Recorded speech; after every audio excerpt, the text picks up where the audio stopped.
સતગુરુદેવની જય. પોપટરામ બાપાની જય. ઉદેશ્વર માતની જય. લાભેશ્વર નાથની જય. ઉગમેશ્વર નાથની જય. ક્ષીરસાગર ભગવાનની જય. સતગુરુદેવની જય. આજના ભજન કેશુભાઈના સ્મરણ અર્થે છે, જે દેહ કરીને આપણી વચ્ચે નથી, પણ સ્વરૂપે કરીને આપણી અંદર આપણી સાથે છે. દાદા રામદેવજીએ દેહ છોડતી વખતે કીધું, સૌરા મંડપમાં. સૌરા એટલે સૌના મંડપમાં જય બેઠા કીર્તાર. સામેવાળાને શું કીધું કે અત્યારે હું તમારી સામે છું, પણ જ્યારે હું આ દેહ છોડી દઈશ ત્યારે મારો વાસ ઉલટાનો તમારી નજીક, તમારા આત્મા સાથે, ચેતન સાથે મારું ચેતન મળી જાય. એટલે સૌના મંડપમાં જઈ બેઠા કીર્તાર. એ રૂપે કાયમ આપણી સાથે છે. વળી જે વિધિ આપણે ગયા પછી કરીએ છીએ, ઉત્તર ક્રિયા, પાણી ઢોળ કે જે કાંઈ કરી એ વિધિ એમની શાંતિ મોક્ષ અર્થે થાય છે. પણ એનાથી આગળ જાય તો જેને જીવતા જ સદગુરુ મળ્યા હોય, અંતરભેદ અંતરદ્રષ્ટિ કરાવી હોય, એ વિધિ એને જીવતા જ થઈ ગઈ. ગયા પછી કરવાની રહેતી નથી. છેલ્લે જો નામ મળેલું હોય, સદગુરુ મળ્યા હોય તો આપણી દરેક ઇન્દ્રિયો, બે આંખ, બે કાન, નાક, મોઢું, ગુદા, બ્રશ, પ્રાણ, મન, બુદ્ધિ, ચિત્ત ને અહંકાર, 14 ઇન્દ્રિય, એની ઉપર એક એક દેવતા છે. ઇન્દ્રિયોનો સંકેલો થાય ત્યારે દરેક ઇન્દ્રિયો દેવતામાં સમાય છે. અને દેવતા પણ, દેવતાઓનો રાજા ઇન્દ્ર એવા મનમાં સમાય છે. મન પણ પ્રાણમાંથી પ્રગટ્યું છે, પ્રાણમાં સમાય છે. અને પ્રાણ એકડો એક થઈને ચેતન સ્વરૂપ નામમાં સમાય છે. આ વિધિ છેલ્લે થાય છે, એને એકડો એક થયો કહેવાય. આ જ વિધિ જન્મ વખતે એકડો એક હોય છે.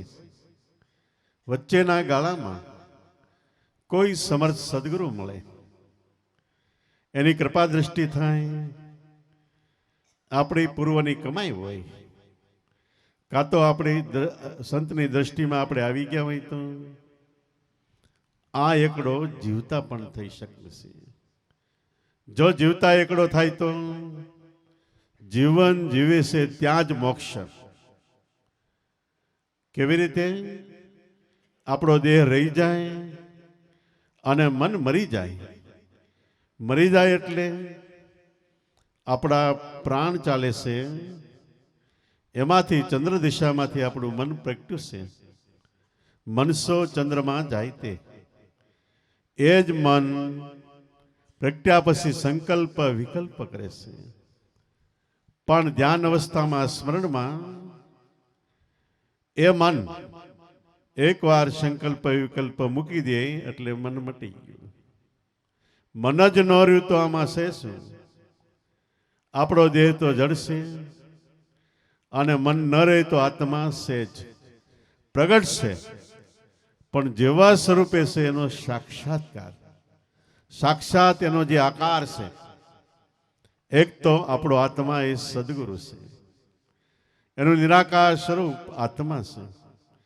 આત્મા દેહની કોઈ ઇન્દ્રિયોથી પકડાય નહીં, અનુભવમાં ન આવે, પણ જગતનો આકાર માત્ર મટી જાય, બધેથી મન આપણું પાછું વળી જાય.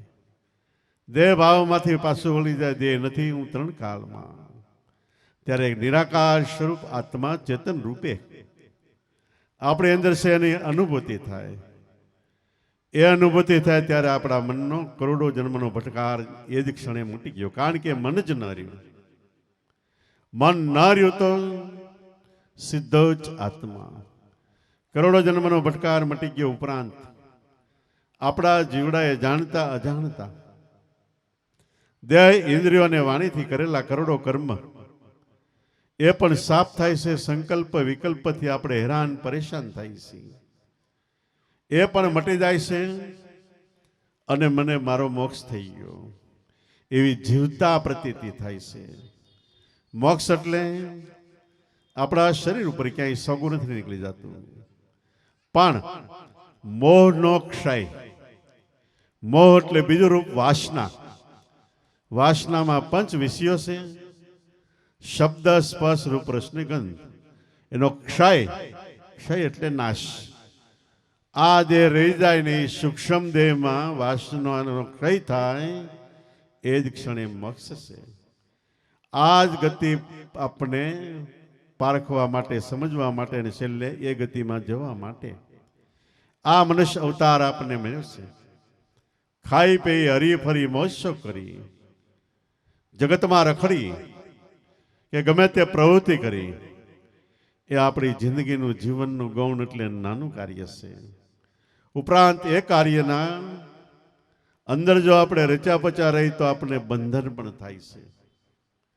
પણ સમર્થ સંતો મહાપુરુષો એનો સત્સંગ થાય તો એ આપણને જગતના કર્મના બંધન, જન્મ મરણના બંધન, મોહના બંધન, મોહ પાશમાં આપણો જીવડો બંધાય, બધા બંધન સદગુરુ કૃપાથી છૂટી જાય છે. એટલે સદગુરુને બીજું નામ બંધી છોડ કહેવાય છે. બંધનમાંથી છોડાવનાર એક જ વ્યક્તિ સદગુરુ સંતો મહાપુરુષો છે. એટલે એનો મહિમા અપરંપાર ગમાયો છે. ગોવિંદથી ગુરુ અધિક છે, પ્રગટ વેદ પ્રકાશા. કૃષ્ણને રૂક્ષ્મણી રથે જુત્યા, દેખો ઋષિ દુર્વાસા. હે મન કરી લે દ્રઢ વિશ્વાસા, સદગુરુ હે સાચા, હે સાચા, હે સાચા, હે સાચા. ગોવિંદથી ગુરુ અધિક છે. ગોવિંદ એટલે અવતારી પુરુષો. 24 અવતારી પુરુષોમાં મુખ્ય 10 અવતાર પુરુષો ત્યાં. એમાંય મુખ્ય 2 રામ ને કૃષ્ણ. એ 2 પણ એની જિંદગીમાં સદગુરુના શરણે જઈને 12 વર્ષ સુધી તન મન ધન લગાવી સેવા કરી. અને ગુરુમાં જે તપશ્ચર્યા, જે ધ્યાન દ્રષ્ટિ આપી એમાં રચ્યા પચાર્યા. તોય કાયમ માટે સદગુરુને આધીન થઈને એના કહેવાના સિદ્ધાંત પ્રમાણે જીવન જીવા.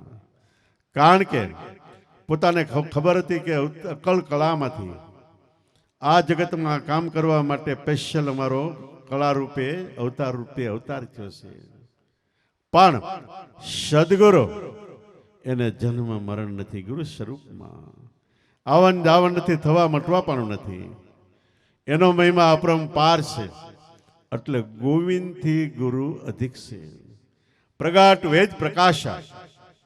આપણા ઘરની અમારી વાત નથી, ઋષિમુનિઓ, દેવી દેવતાઓ, વેદ શાસ્ત્ર પુરાણો, 1000 વર્ષમાં થયેલા સંતો મહાપુરુષોની વાણી તપાસો.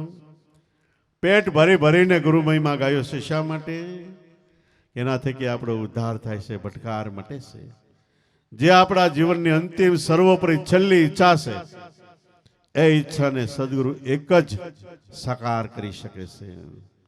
એટલે ગોવિંદથી ગુરુ અધિક છે. પ્રગટ વેદ પ્રકાશા. કૃષ્ણને રૂક્ષ્મણી રથે જ ઉત્યા.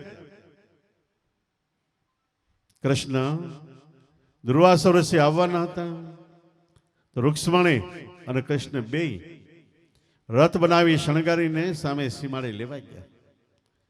દુર્વાસાને બેસાડીને 16 વિધિથી એનું પૂજન વિધિ કર્યું, પોતાને ઘરે લાવીને. દુર્વાસા એટલે ક્રોધની મૂર્તિ, પણ કૃષ્ણ આવે એટલે ઠરી જાય. કારણ કે જેને ખરા દિલથી, ખરી દિલની હમદર્દથી સદગુરુની સેવા, તો સદગુરુની સેવા બહાર બતાવવા માટે નહીં કે બીજી રીતે નહીં, દિલની હમદર્દીથી મારા ભવતારણ ભગવાન છે. દેવના દેવ, પીરના પીર, સાહેબના સાહેબને ભગવાનના ભગવાન છે. તન મન ધનથી શરણે, મન વચન કર્મથી પરાયણ. જો એટલો ભાવ થઈ જાય તો સદગુરુ સહજમાં મોક્ષ આપે. આપણામાં મામૈયા બાપુ એમ કહેતા કે આપણે અબળાઓ ખાઈએ, બંગાઓ ખાઈએ, તા સદગુરુ મોઢામાં મોક્ષનું પતા ઉમેરી દે. એટલો એનું કરુણા સભર હૃદય છે. પોતાની માથે જ્યારે દુઃખ આવે તે સંતો મહાપુરુષો વજ્ર લોખંડથી કઠોર બની જાય છે. ગમે એટલું સહન કરવાનું આવે તો સહન કરી લે છે, અને બીજાનું દુઃખ જોઈને એનું હૃદય દ્રવી જાય છે, અને એ દુઃખ ટાળવા માટે ફૂલથી કોમળ બની જાય છે. તો આવો મહિમા વાળા મહાપુરુષો મળે તો જીવતા જ મોક્ષની પ્રતીતિ કરી દે છે. મહાપુરુષોનો જગતમાં આવતા કે તરુવર સરુવર સંતજન વર્ષત ચોથા મે પરમારથને કારણે ચારેય દરિયા દે. તરુવર એટલે વૃક્ષ. એક જિંદગીમાં આપણે 5-10 લાખનો લાભ કરી દે છે. પોતે તડકો તાડ સહન કરીને આપણને એમાંથી મુક્ત કરવામાં તત્પર હોય છે. સરોવર પાણીના, મીઠા પાણીના સરોવરો, એને આપણે કાંઈ દેતા નથી, ટેક્સ વેરો ભરતા નથી, છતાંય આપણી ઉપર કેટલું પાણી આપીને ઉપકાર કરે છે. સંતો મહાપુરુષોનું પણ એવું જીવન છે. જન્મથી સંત ગતિએ પ્રાપ્ત થાય એટલે સંતો મહાપુરુષોનો કેવો ભાવ હોય છે કે મનુષ્ય માત્ર દેવ બને, માણસ માણસનો રે, દેવગતિ પ્રાપ્ત કરે. દેવગતિ એટલે દેવો જે રીતે સંસ્કાર અંતરના કેળવીને માણસમાંથી દેવ બન્યા એવી ગતિ, એવું જીવન રેણી કેણી બને અને રહે સ્વરૂપે ખેલતા. પોતાના સ્વરૂપની અંદર એટલે આત્મામાં કાયમ માટે ખેલ્યા જ કરે. આવા ભાવથી સંતો જગતની અંદર હર હંમેશ તત્પર હોય છે. આખી જિંદગી પોતાને જે અનુભવ થયો છે એ અનુભવ બીજાને આપવા માટે દેકેરા પડકારા, કોઈ જાગો, કોઈ જાગો, કોઈ જાગો, કોઈ જાગો, કાયમ માટે આ ભંગીઓ ટીપા જ કરે છે. સતાય ન જાગે તો છેલ્લે પણ મહાપુરુષોએ આપણા 200 વર્ષ પહેલા ભારતની અંદર છેલ્લી અવસ્થામાં કોઈ પણ હાજર હોય તે આપણા ભારતમાં એવો રિવાજ હતો કે પ્રાણ પોક મુકાતી. પ્રાણ પોકની અંદર પ્રાણ એટલે આપણો શ્વાસ, જે જીવન છે, ચેતન છે, એની અંદર આત્મા ગાજે છે. એનું બીજું રૂપે, એક નામ રૂપે ઓમ. એ ઓમ એવી રીતે 2-5 ભાઈઓ બહેનો બેસીને નાદ અવાજ કરતા. આ અવાજ સાંભળી જાય જીવડો તો છેલ્લે નો મોક્ષ થાય. છેલ્લે આત્મગતિ બીજે અવતારે પકડીને આગળ વધી શકે. પણ ધીમે ધીમે એ રિવાજ ફરી ગયો અને ખાલી રોવાનો રિવાજ આવી ગયો. નહીતર પ્રાણ પોક એટલે પ્રાણ આપણો જાગે છે એ સાંભળી શકે એવો ઓમકારનો ઉચ્ચાર કરવો, એ પ્રાણ પોક હતી. તો આવી રીતે સંતો મહાપુરુષોને છેલ્લે સુધી પરમ ઉપકાર કરીને આ જગતની અંદર પડકારા કરી કરીને અનંત અપાર વયા ગયા છે અને કાયમ માટે થાય. સંતો મહાપુરુષો વગર પૃથ્વી માતા વાંજણી કહેવાય રહી શકતી નથી. ભાગવતમાં છેલ્લે એવું લખ્યું કે એક પણ મહાપુરુષો છે જગતમાં, એની સામે અત્યારે જેટલું પાપ કર્મ થાય કદાચ 100 ગણું થાય તોય પૃથ્વીને વાંધો નહીં આવે. પૃથ્વી સહન કરી લે. પણ એક પણ મહાપુરુષો નહીં હોય અને ગમે એટલું પુણ્ય થાય તો પણ પૃથ્વી રસાતાળમાં જાય છે. આ અમારો અભિપ્રાય નથી, આપણા ભાગવતનો. સુખદેવ મુનિએ પરીક્ષિતને કીધું છે. તો આવી રીતે વેદ શાસ્ત્ર પુરાણોમાં જે વાક્યો લખ્યા છે એને બ્રહ્મ વાક્ય કહેવાય. બ્રહ્મ એટલે પરમાત્માનું વાક્ય. સંતો મહાપુરુષોએ વાણી કીધી એ પણ એ જ વાક્ય છે. વાણી ક્યાંય મહાપુરુષો શબ્દો ગોઠવી ગોઠવીને ઘડી ઘડીને જોઈ જોઈને નથી કહેતા. આપ લહે જ્યાંથી પરાવાણી ઉપડે છે, જ્યાંથી આપણો પ્રાણ ઉપડે છે, જ્યાંથી આપણું મન ઉપડે છે, જ્યાંથી આપણું ચેતન છે, ન્યા પહોંચે એટલે આપ લહી મેળાએ વાણી પ્રગટ થાય છે. વાણી ક્યારે પ્રગટ થાય? જેમ આપણે પ્રયાગ જાય તો ગંગા ને જમના 2 મળે છે અને ત્રીજી ત્રિવેણી સંગમ કહેવાય છે. ત્રીજી નદી ત્યાં નથી પણ 2 છે. પણ વિદ્વાનો એમ કે ત્રીજી નદી સરસ્વતી, 2 ભેગી થાય, અહીંયા વચ્ચે સરસ્વતી ઉભરાય છે પાતાળમાંથી. હવે એ તો ઉભરાય કે ન ઉભરાય આપણે નથી જોવે. પણ ગંગા ને જમના આપણો શ્વાસ ને ઉશ્વાસનું જ્યારે એક ઘર થાય ત્યારે ઓટોમેટિક નાભી પરા એટલે નામમાંથી સરસ્વતી એટલે પાણીની વાણી ઉભરાય છે. અને આ વાણી ગુરુના બાળકોને જો શ્વાસામાં ધ્યાન આપે તો ઓટોમેટિક ઉભરાય છે. મેળાએ ઉભરાય છે. અને એ વાણીના ગ્રંથો વેદ વેદાંત શાસ્ત્ર પુરાણો છે. અને એને આપ લઈ એટલે મેળાએ પ્રગટેલી વાણી કહેવાય છે. આ વાણીમાંથી એકાદ લબરકો થોડું ઘણું આપણા હૃદયમાં ઉતરે તો એ મેળો પાર થઈ જાય છે. અને એને માટે જ મહાપુરુષોએ ભજન કરવાનું કીધું છે. ભજન કરતા કરતા ઓટોમેટિક આવા જે શબ્દો છે ક્યારેક ચોટ કરીને આપણને એની તરફ ખેંચી જાય. એટલે મીરાબાઈ રાણાને છેલ્લે કીધું, ખૂબ સમજાવ્યો, ખૂબ સમજાવ્યો. રાણો એની તરફ ખેંચે મીરાને, મીરા રાણાને પોતાની તરફ ખેંચે કે આનો એક જીવનો ઉદ્ધાર થાય તો એક સારું. સમજાવતા સમજાવતા રાણાએ ઝેરના કટોરા મોકલ્યા. છતાંય મીરાબાઈ પી ગયા. રાણાને પત્ર લખ્યો કે રાણા તું એમ નહીં માનતી કે મીરા મૂર્ખ છે. ઝેરના કટોરા મોકલ્યા એ મને ખબર હતી. અને એ ઝેર પીધા અમે જાણી જાણી. હે મેવાડી રાણા નથી પીધા, અજાણી અજાણતાથી ઝેર નથી પીધો. શા માટે પીધું? કે ઉપદેશ પૂરો થયો. રોહિદાસ ચમારે કાશીમાં મને ઉપદેશ આપ્યો. ત્યાર પછી મેં રોહિદાસ ચમાર મારા ગુરુ મહારાજને સવાલ કર્યો કે આ મીરાને તમે પ્રમોદી, આ મીરા પૂર્ણ ક્યારે કહેવાય? ત્યારે રોહિદાસ ચમાર કહે છે કે ઝેરનું અમૃત થાય તો એ પૂર્ણ કહેવાય. કે તો આ છેલ્લે ઝેર આવ્યું એનું અમૃત થઈ ગયું. હવે આ એક બહારની વાત છે. આધ્યાત્મિક દ્રષ્ટિએ એક આપણી અંદર પંચ વિષયનું ઝેર હરાળ કાયમ માટે ફૂંકાય છે. બીજું ઝેર ભક્તિ કરવા માટે તમે વિશ્વ સમરાંગણમાં જાઓ તો ત્યાં જગત ટળી ગયા, બગડી ગયા, વટલી ગયા, ગાળ્યો દે, ગમે એમ કરે, કાંઈ આપણે કોઈનું ન બગાડ્યું છતાંય આપણું બગાડવા માટે ઝેર થાય. આ ઝેર જીરવવું કઠણ છે. તો મીરાબાઈ કે મને ખબર હતી કે તું ઝેર મોકલે છે. એ ઝેર મારા ગુરુ મહારાજના વચન પ્રમાણે હું પી ગયો તો એનું અમૃત થઈ ગયું. પણ હે રાણા, હજી છેલ્લે તને કહું છું કે તું રાજ ભોગવે છે. રાજની અંદર કેટલું કર્મ બંધાય છે. હસી હસીને તું જે કર્મ કરે છે અમુક એ રડી રડીને ભોગવવાનો વારો આવશે તો એ સહન નહીં થાય. વળી દૂધ ચોખાના જમનારા તમે હે રાણા, ત્યારે બંટી એટલે માર પડશે તે કેમ ખમાય? માટે રામ ભજી લે રાણા, તારે ગુણ ગોવિંદના ગાણા, તું હી રામ ભજી લે રાણા. મીરાબાઈ રાણાને કીધું રામનું ભજન કરી લે. રામ એટલે રામ રામ રામ રામ એટલું નહીં. આ રામ ત્રેતાયુગમાં થયા. પણ રામ જે નામનું ભજન કરતા એ રામ નામ, એ તો રામનો જન્મ નહોતો ત્યારે હતું. જેને આપણે કહીએ નારદ, સારદ, શિવ, સનકાદિક નિસ્દિન નામ ઉચ્ચારા.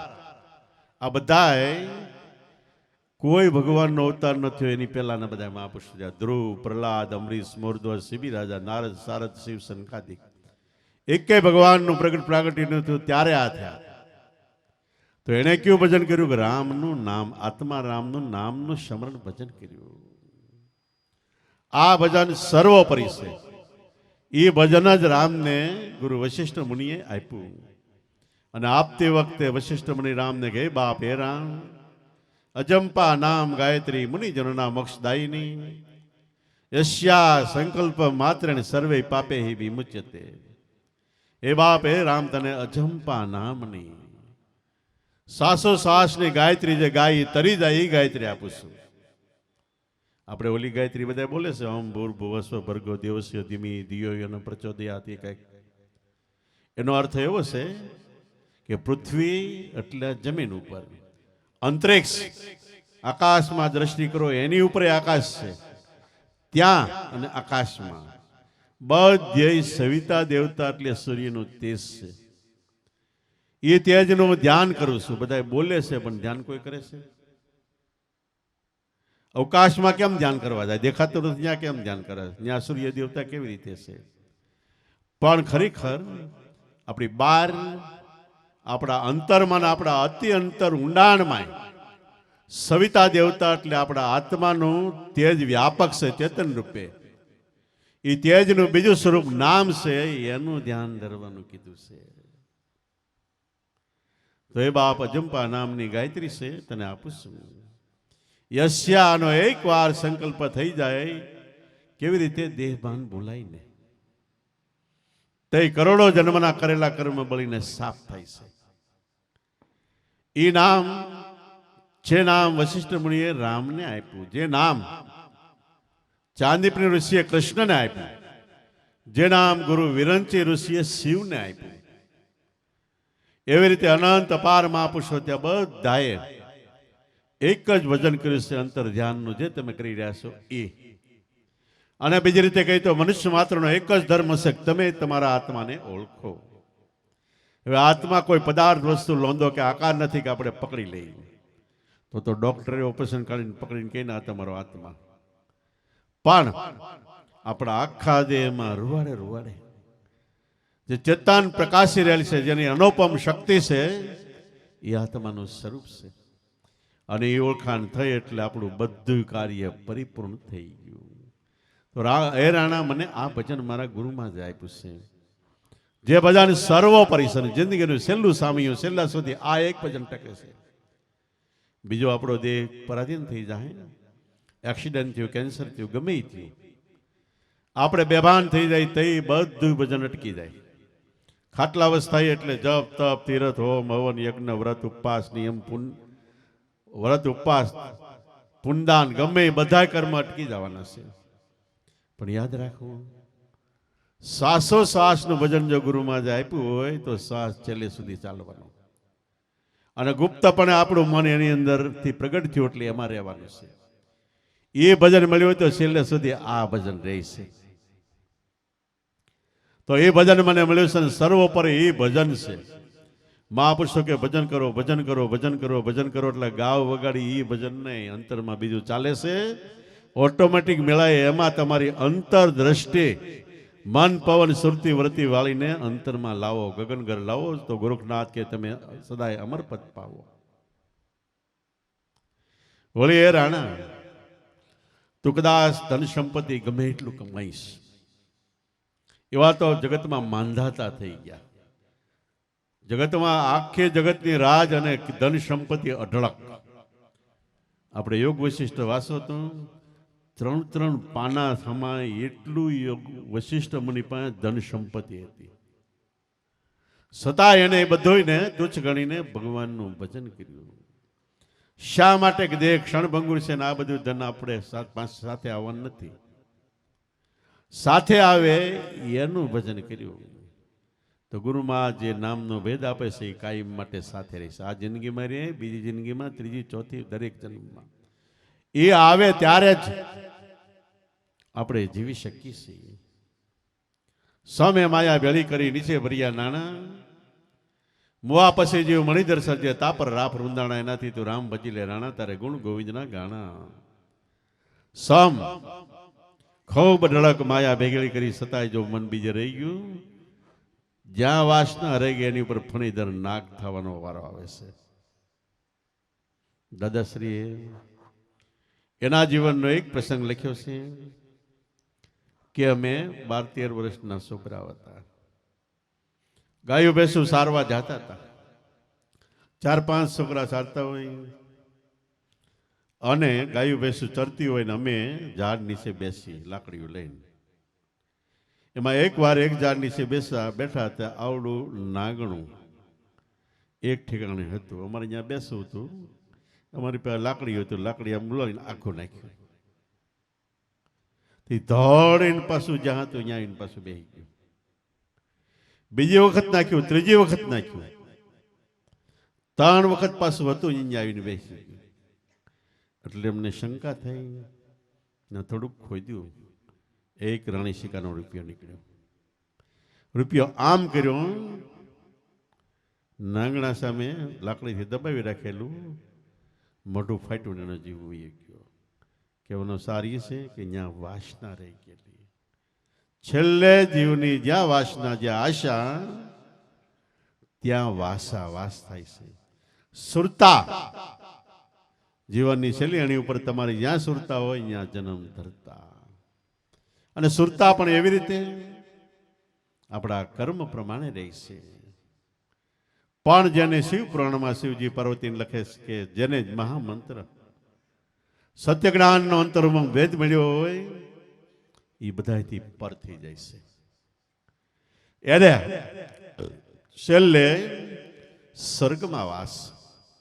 સ્વર્ગ એટલે કોઈ ઠેકાણે આગવો લોક ખંડ કે દુનિયા નથી જ્યાં બેઠા બેઠા બધા ટેસ્ટથી ખાઈ પીને મોજ કરે.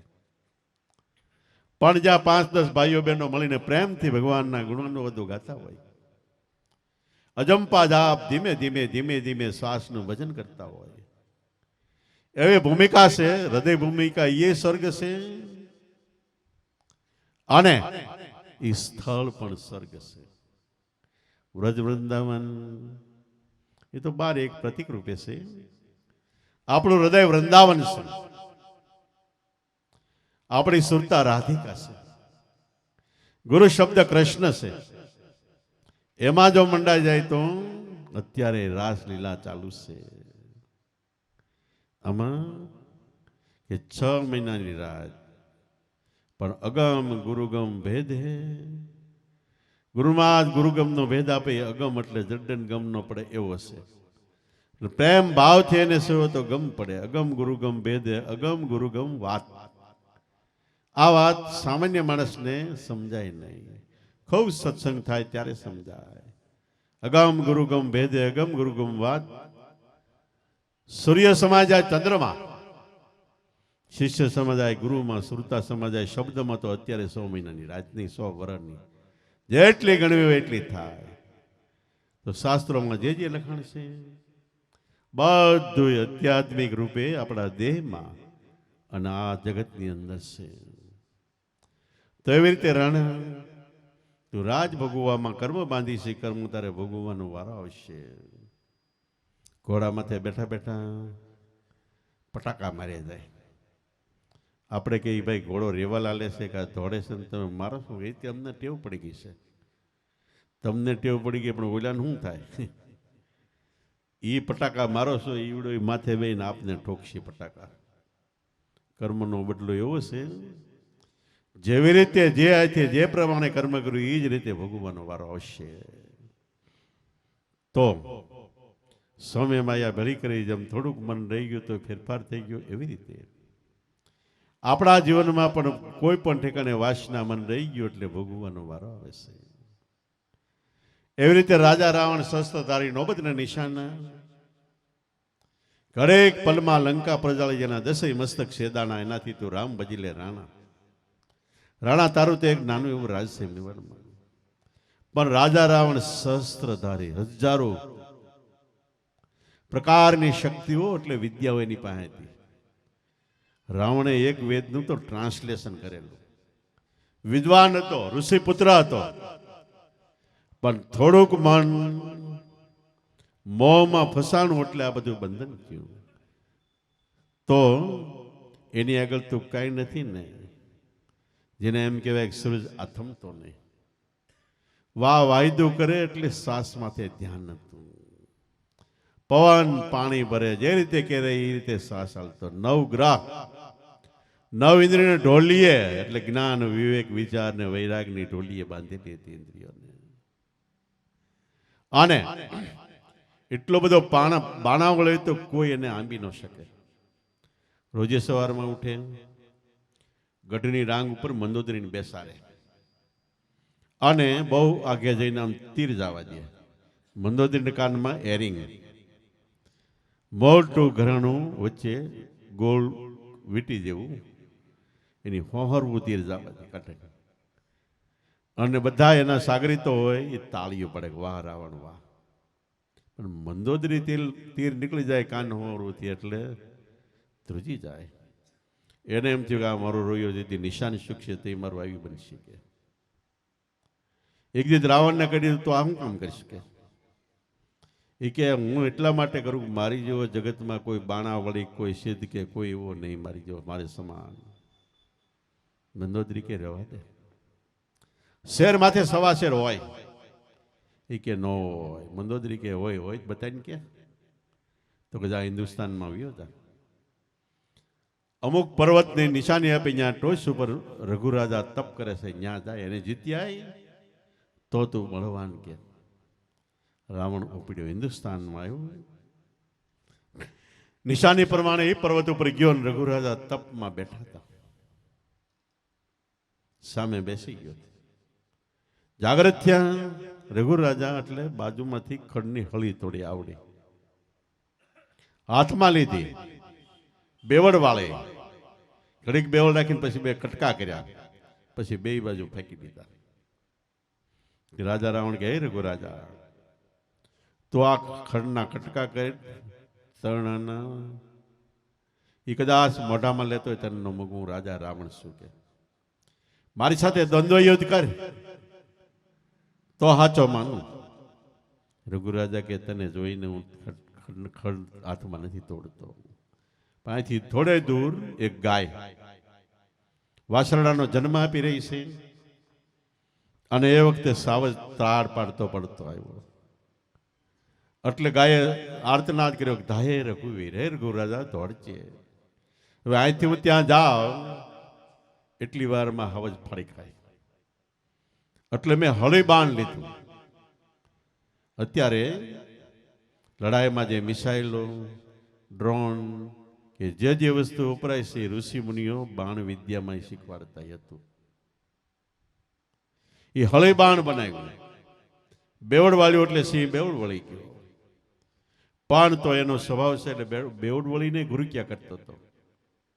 અમુક માણસ દબાઈ જાય તો હેખણા નો રે. પછી મેં બે કટકા કર્યા, ધડ મસ્તક જુદા થઈ ગયા ત્યાં. પછી બે ફેંકી દીધા, એટલે આગળ આગળ એક કટકો આમ ને એક કટકો આમ છે. આ પેલા જોયા, પછી મારે દંડો મારી સાથે કરી. રાવણ તો ઉપડ્યો, ખીણમાં ગયો. ત્યાં ગાય વાસળીનો જન્મ આપી ચૂકી હતી, અને દૂર જોઈ દે એક બાજુ ધન ને એક બાજુ મસ્તક હાવજ ના પડ્યા હતા. રાવણે વિચાર કર્યો કે જો આ હળી બાણથી બે કટકા કરી શકતો હોય તો મારું શું થાય, મને કઈ કટકા કરી નાખ કે માટે ભાગવા મળશે. ભાગ્યો.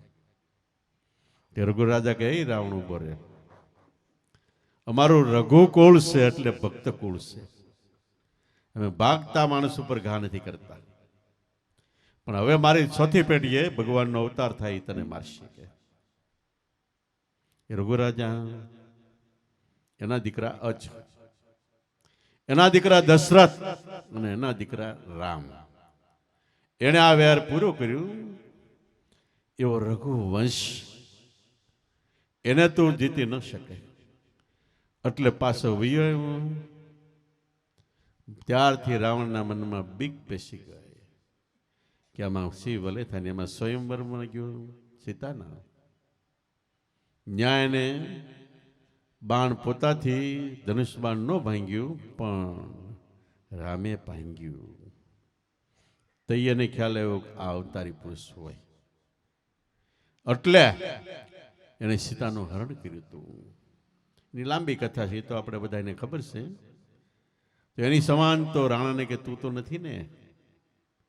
રાજા રાવણ શસ્ત્રધારી નોબતને નિશાના, હું તો એને પડખું ફરે એટલે ધબધબાટી ઢોલ નગારા વાગવા માંડી જાય. સળી પોકારે, સોને કી સળી રૂપે કી મસાલ ને પેલા કઈ ગવાતું. નોબતને નિશાના ઘડીક પલમાં લંકા પ્રજાળી દસેય મસ્તક શેદાના. એની લંકા ઘડીકમાં વેગી હોનાની રફે દફે થઈ ગઈ.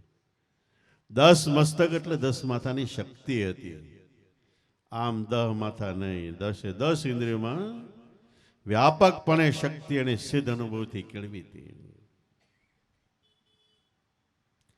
એ કરતાય તું આ બધું છોડી દઈને ભજન કર. વળી કે તારા દે રાણી તુંય ભજતા રોહિદાસ અંધાણા, દાન દઈને દાતાર વળિયા હરિચંદ્ર હાટે વેચાણા. એનાથી તું રામ ભજી લે રાણા. બીજી વાત કરું તને કે આથી વિરોધની ભક્તિની વાત કરું. મીરાબાઈ રાણાને લખે છે કે તારા દે રાણી તુંય વસતા. બ્રહ્માની 25મી પેઢીએ હરિચંદ્ર થયા. એટલા સતવાદી હતા કે સત્યને 1 સેકન્ડ મૂકી ન શકે. એટલે હું ખબર છે, સમરણ ભજન સ્વરૂપમાંથી 1 સેકન્ડ સલિત ન થાય. કબીર કે મેં ટેક લીધી લઈ શકે નહીં, કોઈ એક શ્વાસો મારો સમરણ વગરનો ભૂલું તો મને બ્રહ્મ હત્યાનું પાપ હોય. આટલી સિદ્ધિ હતી, આટલો અનુભવ હતો, છતાંય નરમ ઘેંસ જેવા વર્તમાન ગુરુશરણમાં નરમ ઘેંસ જેવા. એના ગુરુ વશિષ્ઠ મુનિ હતા. એ વશિષ્ઠ મુનિ ને બીજા ગુરુ, બીજા ઋષિગણમાં વિશ્વામિત્ર, બે ધરકતર. વશિષ્ઠ મુનિ એકદમ દયાળુ પ્રકૃતિના અને વિશ્વામિત્ર એકદમ ધગધગતો અંગારો એવા હતા. બે મેળા વાતચીત કરતા કરતા કંઈક વાતમાં વાત આવી એટલે વશિષ્ઠ મુનિ કે એ વાત કામ તો સતવાદી કરી શકે. તે વિશ્વામિત્ર કે પણ અત્યારે સતવાદી હોય જ નહીં કે. તે વશિષ્ઠ મુનિ કે હોય, બોલો કે ન હોય, આ કે હોય, ન હોય ને હોય, વાદ વિવાદ થયો. વિશ્વામિત્ર કે હોય તો બતાય નહીં કે. એ વશિષ્ઠ મુનિ કે મારો શિષ્ય હરિચંદ્ર સતવાદી શકે જાઓ. તો વિશ્વામિત્ર કે હરિચંદ્ર સતવાદી મારી પરીક્ષામાં પાસ પડે તો માનવું, નકર ન માનવું, કે જા કરી લે પરીક્ષા. એવી રીતે આની કસોટી થઈ. રાજપાટ માગી લીધું, દાનવાય દક્ષિણામાં. કાંઈ ન હોય તો સંગાવતી કે મારા ઘરના, એ કે રાજમાં કહેવાય, કે દક્ષિણા ન કહેવાય. હરિચંદ્ર મુંજાણા. સંગાવતી કે મુંજામાં આપણી પાસે 3 રતન છે. કે ક્યાં હંગીરા હતા? હંગીરા નથી, તમે હું ના આવડો છોકરો વેચાણા.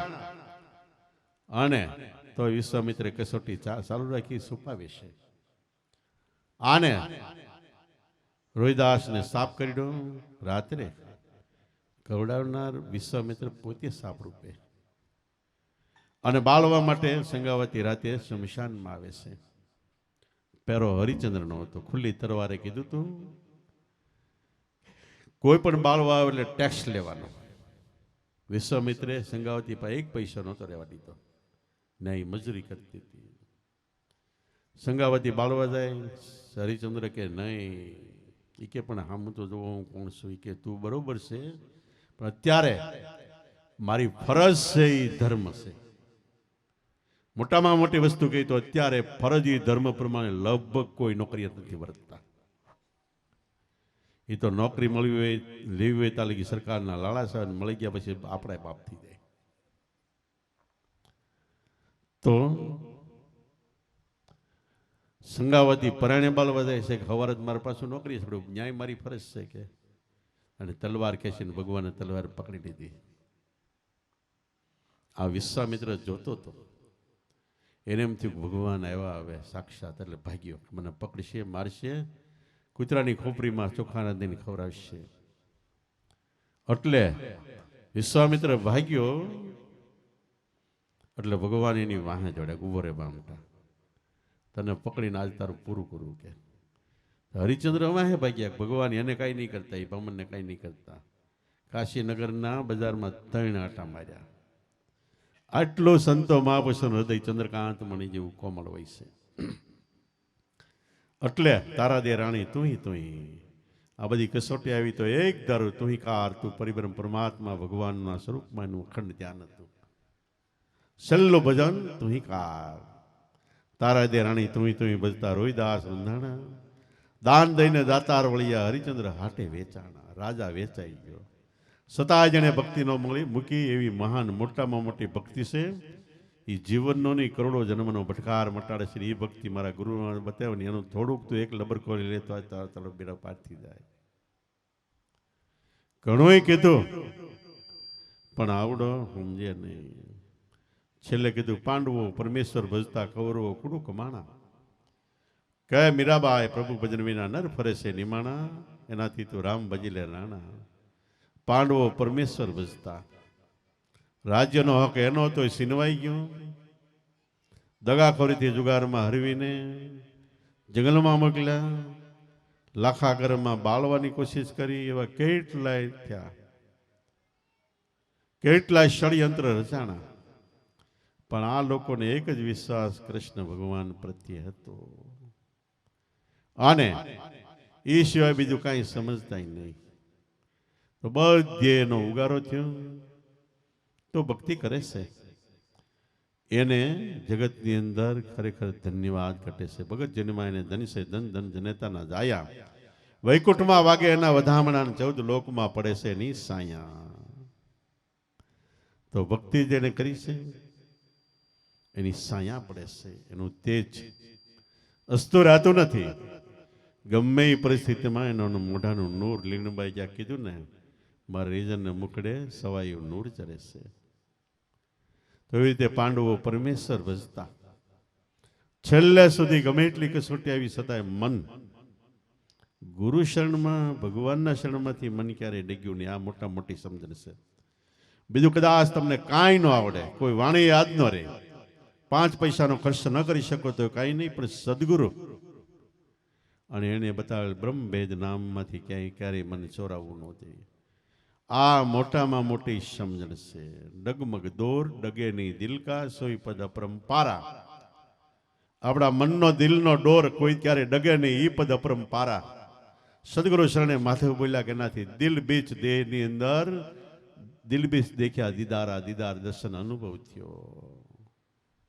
અને ગોરખનાથ કે પક્કી ધડીકા તોલ કરી લે, ઉણપ રાખમાં એક રતી બસંદર ચરણે ગોરખ બોલ્યા અલખ લખે સો ખરા જતી. તારો મનનો દોર ડબકતો હોય તો પાકો તોલ કરી ફરીવાર આપણે ઘી લેવા જઈએ. આપણી પાસે તપેલી પવાલી જે વાસણ હોય એ વાસણ એક ત્રાજવામાં મુકાય. સામે આપણે એક શેર ઘી પરબરો શેર ન મુકાય. એ વાસણ જે આપણું મૂક્યું હોય ત્રાજવામાં, એની સામે એટલો ધડો કરવાનો હોય. કોઈ કપાસિયા નાખે ને કોઈ પણકા નાખે ને ઠીકરા નાખે ને, એ બે વાસણને સામેનું બેનો ધડો હરખો થઈ જાય ત્યાર પછી નાખવાનો. 500 ગ્રામ કે 100 ગ્રામ કે કિલો. એમ આપણા મનનો ધડામાં થોડોક ફેર હોય તો પાકો ધડો કરો. ક્યાં ધડો થાય? તમને જે વસ્તુ મળી એને વેદ શાસ્ત્ર પુરાણો રામાયણ મહાભારત ભાગવત ગીતા સાક્ષી આપે છે કે નહીં? હા, થોડોક ધડો બંધાણો. મહાપુરુષોની 500,000 વર્ષમાં મહાપુરુષોની વાણી સાક્ષી આપે છે. હા, તો ધડો બંધાણો. તમારા સદગુરુ શરણે જઈને એને પૂછો, એ પાકો ધડો બાંધી દે. એથી વધારે થોડું થોડું ધ્યાન કરો, એમાંય તમારો ધડો બંધાય. પક્કી ધડીકા તોલ કરી લે. ઉણપ રાખમાં એક રતી થોડી ઘણી શંકા કુશંકા લોમ વિલમ થાય તો તરત જ ધડો પાકો કરી લ્યો. મસંદર ચરણે ગોરખ બોલ્યા અલખ લખે સો તે ખરા જતી. મન ક્યારે ડગું નથી. ગંગા સતી જવાય કીધું કે મેરું ડગે પણ મન નો ડગે, ભલે ભાંગીને પડે બ્રહ્માંડ. વિપત પડે પણ વણશે નહીં, વિપત એટલે દુઃખ પડે પણ વણશે નહીં, એટલે ફરી ન જાય. સો એ રીજનના પ્રમાણ. નાના નાના બાળકો ભક્તિ કરી, કેટલી કષ્ટી આવી છતાંય ક્યારેય પાછું પગલું ન ભર્યું. પ્રહલાદ, ધ્રુવ, નચિકેતા, મદાલસાના 7 પુત્રો, કેટલા એવા સ્ત્રી સંતો અપરંપાર જંગલમાં ગયા. 12 સીતાજી તો 12 દુ 24 વર્ષ જંગલમાં રહ્યા. છતાંય મનની અંદર ક્યારે રામ એટલે આત્મા રામ તરફ ધૃણા નફરત કાંઈ ન થયું. અને એક જ ધારો જે ભાવ હતો એ ભાવથી એને કાંઈ માટે ભક્તિ કરી જ રાખી. તો એ રામાયણની બહારની વાત થઈ. અંતરદ્રષ્ટિએ ઊંડા ઉતરો તો આપણો આત્મા છે, એ જ રામ છે. દેશ છે અયોધ્યા છે, સુરતા છે સીતા છે, શ્વાસ ને વિશ્વાસ છે લવ ને કુશ છે. અને આ બધી અંતરની લડાઈના અંતરની વાતો છે. આખી રામાયણ વાલ્મીકે 24,000 શ્લોકની પહેલા દેહ ઉપર લખી. આત્માને રામનું પાત્ર આપ્યું, સુરતાને સીતાનું પાત્ર આપ્યું, દેહને અયોધ્યાને પાત્ર આપ્યું, જ્ઞાન વૈરાગના ભરતને વિવેક્ષણના પાત્ર આપ્યા, અહંકારને રાવણનું પાત્ર આપ્યું. અને આખી રામાયણ કીધી. પછી એને સંતોષ ન થયો કે આ રામાયણ કદાચ જગતના બધા મનુષ્યો સમજી નહીં શકે. એટલે બીજી એને પાત્રના રૂપમાં આખી વાલ્મીકી રામાયણ લખી. પહેલી યોગ વિશિષ્ટ રામાયણ, બીજી વાલ્મીકી રામાયણ લખી. એ 24,000 શ્લોકની કીધી. રામના જન્મ પહેલા 2 લખાઈ ગઈ. કેટલા અનુભવ સિદ્ધ પુરુષો છે. ત્યાર પછી આ તુલસીકુદ રામાયણ ને ગિરધરકુદ રામાયણ ને નરસિંહકુદ રામાયણ એવી તો 52 રામાયણ છે. પણ મૂળ 2 રામાયણ યોગ વશિષ્ઠ મહારામાયણ અને વાલ્મીકી રામાયણ. તુલસીકૃત રામાયણ તો અડધે ક્ષેપક છે. રામ રાવણને મારીને અયોધ્યામાં આવ્યા એટલે એ રામાયણ પૂરી થઈ ગયા છે. તુલસીદાસને કોઈએ પૂછ્યું કે હવે તમે રામાયણ કેમ બંધ કરી? સીતાજી ફરીવાર વનમાં ગયા એ કેમ નથી લખતા? કે સીતાજી આવીને રામને પામી ગયા. હવે બીજી વાર હું રામ સીતાને છૂટા પાડી શકું એવી મારામાં શક્તિ નથી, વાલ્મીકીમાં છે કે. આ બધી આધ્યાત્મિક વાતો છે. એવી રીતે પાંડવો પરમેશ્વર ભજતા, કૌરવો કુડુક માણા જેવી કમાઈ કરો એવું ફળ છે. ડાબે હાથે કર્મ થાય તો ડાબે હાથે ભોગવવાનું, જમણે હાથે કર્મ થાય તો જમણે હાથે ભોગવવાનું. આકાશ જાઓ, પાતાળ જાઓ, ફોડ જાઓ બ્રહ્માંડ. કયા કબીર ના મીટે દેહ ધરે કા દંડ. દેહ ધારણ કરીને જે કર્મ કરો એ બધાને ભોગવવા પડે છે. દેહ ધરે કા દંડ ભોગતે સબ કોઈ, જ્ઞાની ભોગતે જ્ઞાન છે, મૂર્ખ ભોગતે રોય. બાકી કર્મની થિયરી એવી છે કોઈને મુકતું નથી. સતાય એની માથે બીજી વાત છે. જન્મ થયા પછી જેટલા લખાણા એ પ્રારબ્ધ કર્મ એ તો બધાને ભોગવવા જ પડે. રામકૃષ્ણ અવતારી પુરુષોને પણ હવે પછી ભોગવવાના બાકી છે. જો બ્રહ્મગ્નિ અંતરમાં પ્રગટે તો એમાં બળીને સાફ થાય છે. અને પ્રારબ્ધ કર્મ પણ ભોગવવાનો વારો આવે તો તમે 3 ગુણથી પણ નિર્ગુણ બ્રહ્મમાં વહી જાવ તો દેહને દુઃખ છે પણ તમને મનને પછી દુઃખ નથી થતું. કારણ કે મન જ ન રહે તો દુઃખ કોને લાગે? એટલે કર્મ ક્યાં સુધી ભોગે છે? આપણો સ્થૂળ દેહ, સૂક્ષ્મ દેહ, મન, બધી ચિત્ત અહંકાર એટલી સુધી કર્મ ભોગે છે. એથી કારણ દેહમાં પ્રાણમાં જાઓ એટલે ત્યાં કર્મ પહોંચતા નથી. તો પ્રાણના ધ્યાનમાં મન હોય તો કર્મના સર્વે સિદ્ધાંત એ રીતે આપણે પરસે. તો એમાં ક્યારે જાય? 3 ગુણથી પર થઈ જાય. રજોગુણ, તમોગુણ, સત્વગુણ, 3 ગુણ મનમાં હમાય. મન નિર્ગુણ બ્રહ્મમાં હમાય. એમાં આપણે વ્યા જાય એટલે કર્મનો ભોગવટો નથી. તો પાંડવો પરમેશ્વર ભજતા, કૌરવો કુડુક માણા. કયા મીરાબાઈ પ્રભુ ભજન વિના? એ રાણા મીરાબાઈ રાણાને કે પ્રભુ ભજન વિના નર ફરે છે નિમાણા. એટલે બસિયાળા થઈને ફરે, મોઢે નૂર ન હોય. અને જો પ્રભુ ભજન થતા હોય તો એનું નૂર તેજસ્તું ન રહે. અને એની આજુબાજુ વાતાવરણમાં પણ અસર પડતી હોય છે. લબદાદાએ એક ગુરુ મહિમા લખ્યામાં કીધું છે કે ધન્ય જે મારા નાથને કે જેને જ્યાં અવતાર લીધો, આજુબાજુમાં વનસ્પતિ, પશુ, પક્ષી, પ્રાણી માત્ર દરેકને ધન્યવાદ છે કે મારા નાથ એને નજરે પડ્યા. અને સંતોને એવી દ્રષ્ટિ છે, એક વાર જો બરોબર નજરમાં લઈ લે એટલે એનો બીજા જન્મે, ત્રીજા જન્મે ગમે એમ કરીને ઉદ્ધાર કરે છે, મુકતા નથી. નારદ મુનિ પૃથ્વીલોક ઉપર આવ્યા, ભગવાનને બે. એમાં એક વાડીએ નારદ મુનિ પાણી પીવા ગયા. તે બાબા કો હાંકતા હતા. આ સાધુ વેસે એટલે બાબા દોડીને પગે પડ્યા. પગે પડીને સાધુને ઘડીક વખાણ કરવા માંડ્યા. બાબા તમે કેવા સાધુ? કેમ? તો કે હું નારદ છું. ઓહો, ફરી વાર પગે લાગ્યા. એ કે ધન કહેવાય, ધન ભાગ કહેવાય, મારે આંગણે તમે આવ્યા. એ કે પણ મારે પૂછવાનું છે. નારદ મુનિ કે એ કે મારું મરણ થાય તે વિમાન આવશે, સ્વર્ગમાં જાય. નારદ મુનિ કે આવશે ને વાડજોમાં હું લઈને આવ્યો તો બે જાય. એ કે પણ જો આ કોહાકું છું, આ ખેતરમાં આટલું વાવ્યું છે, આમ કર્યું છે, તેમ કર્યું છે, મારા છોકરાના લગ્ન છે, એટલે પતિ જાય પછી તમે ફરી વાર આવો એટલે હું આવીશ. કે નારદ મુનિ કે પણ આમાં વાયદો ન હોય. કે નહીં, તમે આવજો, તમે તો તરુવર સરોવર સંજન મહાપુરુષો છો અને આવો જ, હું કામ ન આવો? કે તમારે બીજું કામે શું છે? કે નારદ મુનિ કે વાંધો નહીં. ભગવાન પાસે ગયા કે બાબાને આવી વાત થઈ કે ના, ભગવાન કે એ ગમે એમ થાય તો આવશે નહીં. બીજી વાર પાછા, બીજી વખત 2-5 વર્ષે નીકળ્યા પાછા ગયા. તા બાબા કો હાંકતા હતા.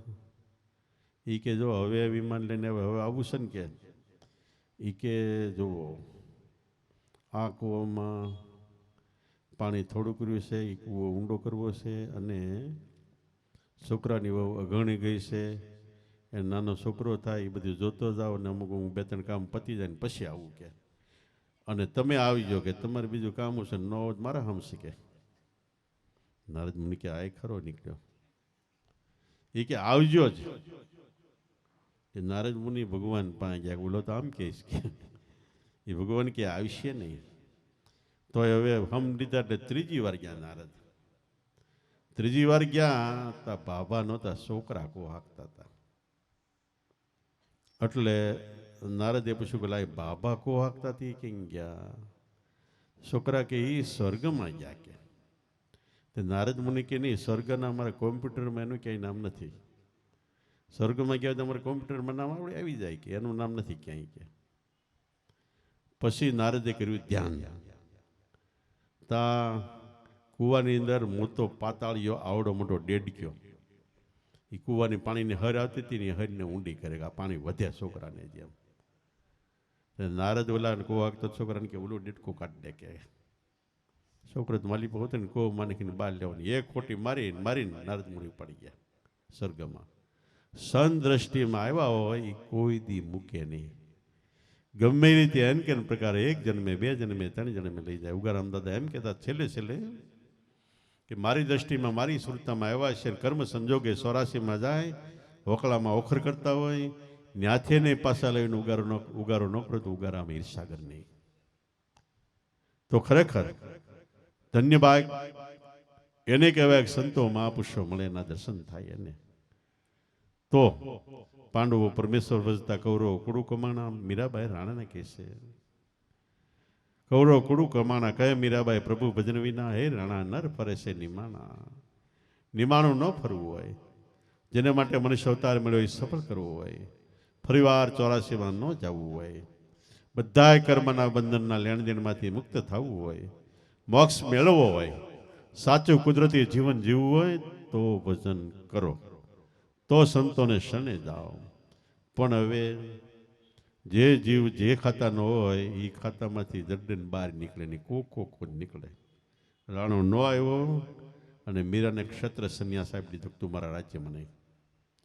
મીરાએ ત્યારે ક્ષેત્ર સંન્યાસ લઈને નીકળી ગયા. એ વખતે વ્રજમાં જીવાજી ઠાકોર હતા. એને ટપાલ લખ્યું મારે વ્રજમાં આવીને કાયમ સત્સંગ કરવો, એટલે વ્રજમાં વાવું છું, તમારે રજા માગું છું. તે જીવાજી ઠાકોર કે અહીં વ્રજમાં સ્ત્રીઓ ન શોભે એ ન હોય, અને આ વ્રજમાં અમે સ્ત્રીઓનું મોઢું નથી જોતા. આ પત્ર આવ્યો એટલે મીરાબાઈ કે તમે વ્રજમાં રહ્યા હજી તમને પુરુષ સ્ત્રીનો ભેદ છે, તમારા વિવેકને ધન્યવાદ છે. વ્રજમાં કૃષ્ણ પુરુષ એક છે, એટલે પ્રેમના પ્રદેશમાં આપણો આત્મા એક જ છે. પછી વ્રજમાં ન ગયા, અને એ વખતે આપણા ભારત દેશમાં 4 શંકરાચાર્ય હતો, ઉત્તર પૂર્વ પશ્ચિમ 4 ઠેકાણે. એમાં દ્વારકા ગયા. ત્યાં કાયમ માટે બપોર પછી શંકરાચાર્ય હજી છે, શંકરાચાર્ય અહીંયા અને વારસદારો હોય એ કાયમ સભા કરતા અને સત્સંગ કરતા, એટલે ન્યા રોકાણા. છેલ્લે કે કૃષ્ણની મૂર્તિમાં સમાઈ ગયા, એટલે ઉડીને નહીં પણ કૃષ્ણચંદ્ર આત્મ સ્વરૂપ શબ્દ બ્રહ્મમાં સમાઈ ગયા. તો આવી રીતે સંતો કહેવામાં બાકી નથી રાખતા, અને જેને ગ્રહણ કરવું એ ગ્રહણ કરી લે, ટૂંકમાં કરી લે. ન કરો તેને ગમે એટલું પાણા માથે પાણી રેડ્યા જ કરો, પણ ટાંકણું એક ટાંકણું મારો એટલે અહીંયા તીખારા જરે. માલિપા હાવ કોરે કરો. 100 વર્ષ રહ્યા સિંધુમાં દરિયા માર્યા તો પલ્લા નહીં ઓલા પાણા, એ પલ્લાથી સંત ભલે ગમે એવું સમજાવે પણ મૂર્ખને બોજ ન લાગે. એ અધા ધોમિયા આદિ અનાદિના ભડકીને પાછા ભાગે, મરે અવતરે આવ નીમાં કામે કુટુંબને કાજે, અવસર આવે તે કરે ઉધારા લોક તણી લાજે. એ અધા ધોમિયાને ભક્તિ નો ભાવે એ પાછા ભડકીને પાછા ભાગે. તો એવી રીતે સંતોએ મહાપુરુષોએ કહેવામાં કાંઈ બાકી નથી. શા માટે? કે એમાંથી કોઈ જાગૃત થાય, એકાદ જીવ જાગૃત થાય તો બેડો પાર થઈ જાય. એ સિદ્ધાંત પ્રમાણે આપણે જાગૃતિ કાયમ માટે રાખવા માટે જેટલો બને એટલો સત્સંગ કરો, તન મન ધન લગાવીને સંતોને સેવો, નામનું સ્મરણ ને ધ્યાનનો કાયમ અભ્યાસ કરો. આ બધા દેવી ગુણો છે, દેવીયાન માર્ગ છે. દેવો જે માર્ગે આવેલા એ માર્ગમાં આપણે અનુસરી રહ્યા છીએ. આ માર્ગ છે, આનીથી ઊંચો કોઈ માર્ગ ભક્તિપદની અંદર નથી. એટલે આધ્યાત્મિકનો અર્થ ઊંચું થાય છે. જેનાથી કોઈ ઊંચું નહીં એનું નામ આધ્યાત્મિક. આપણને જે જ્ઞાન મળ્યું છે, નામ મળ્યું છે, એનાથી જગતમાં કોઈ વસ્તુ ઊંચી નથી. એટલે દ્રઢપણે એમાં શ્રદ્ધા, વિશ્વાસ, ભાવ અને પ્રેમ રાખો એટલે આપણા જીવનને ધન્યવાદ અને બેડો પાડશે. બોલો સતગુરુદેવની, પોપટરામ બાપાની, દુધેશ્વર માતની, લાભેશ્વર નાથની, ઉગમેશ્વર નાથની, ઈર્ષાગર ભગવાનની, સતગુરુદેવની.